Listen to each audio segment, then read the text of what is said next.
আসসালামু আলাইকুম নমস্কাৰ প্ৰিয় বন্ধুসকল তো ভালে কেইদিনমান পিছত আৰু এটা ভিডিঅ' লৈ আহিলোঁ। আজিৰ ভিডিঅ'টো আপোনালোকে সম্পূৰ্ণভাৱে চাব বুলি আশা কৰিলোঁ। আৰু আজিৰ ভিডিঅ'টো হ'ল এতিয়া ভালেখিনি শীত পৰিছে আৰু গাহৰ ভালেখিনি নাটনি হৈছে। তো এই শীতৰ সময়ত আমি কি কি শুকান বস্তু ছাগলীক খুৱাব পাৰোঁ তাকে লৈ আজি এটা আলোচনা লৈ আহিলোঁ। তো আপোনালোকে দুটা পাতিলত চাই আছে, দুটা পাতিলত ধানৰ যি অৱশিষ্ট অংশখিনি ধানৰ বাকলি, সেই বাকলি আমি গুড়া বুলি কওঁ, সেই ধানৰ গুড়া। আৰু ইয়াত দিয়া আছে চাপৰ 2 কেজিমান ধানৰ গুড়া দিয়া আছে আৰু 1 কেজিমান চাপৰ দিয়া আছে। এইখিনি আমি ছাগলীক খুৱাম ৰাতিপুৱাই। তো এইখিনি ছাগলীক খুৱালে ছাগলীৰ গেছৰ সমস্যা হ'ব পাৰে, তাৰ কাৰণে কেইটামান উপাদান মিহলাব লাগিব। তো আপোনালোকে চাই আছে যিটো খোৱা নিমখ, সেই নিমখটো আমি পৰিমাণ মতে মিহলাই আছোঁ। তো তাৰপিছত আছে বিট লৱণ।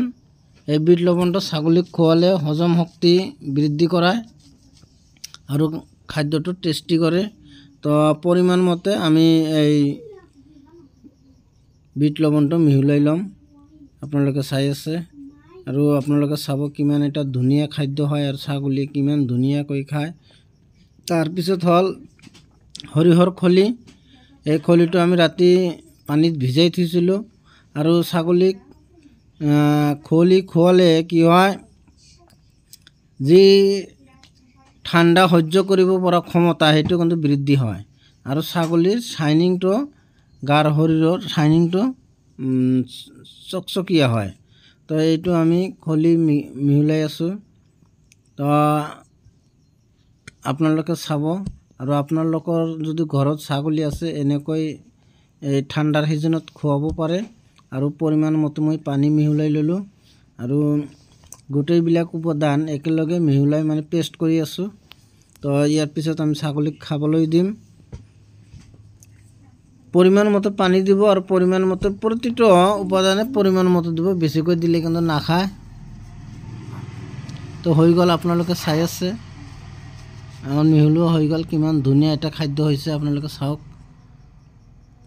এনেকৈ খোৱালে কেতিয়াও ছাগলীক ফুড পয়জনিঙো নহয় আৰু গেছৰ সমস্যাও নহয়। আমি যিখিনি টাইম খাদ্য দিওঁ তাত দি ছাগলীবিলাক গঁৰালৰ পৰা এৰাল দিলোঁ। তো এইবিলাক পোৱালিবিলাক আহিলে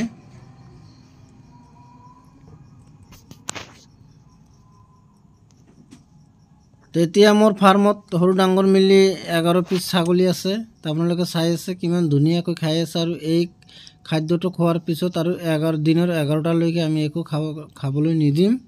তো যি কি নহওক, ভিডিঅ'টো চাই যদি ভাল লাগিছে চেনেলটো ছাবস্ক্ৰাইব কৰিব, লাইক কৰিব, শ্বেয়াৰ কৰিব আৰু কমেণ্টত আপোনালোকৰ মতামত জনাই দিব।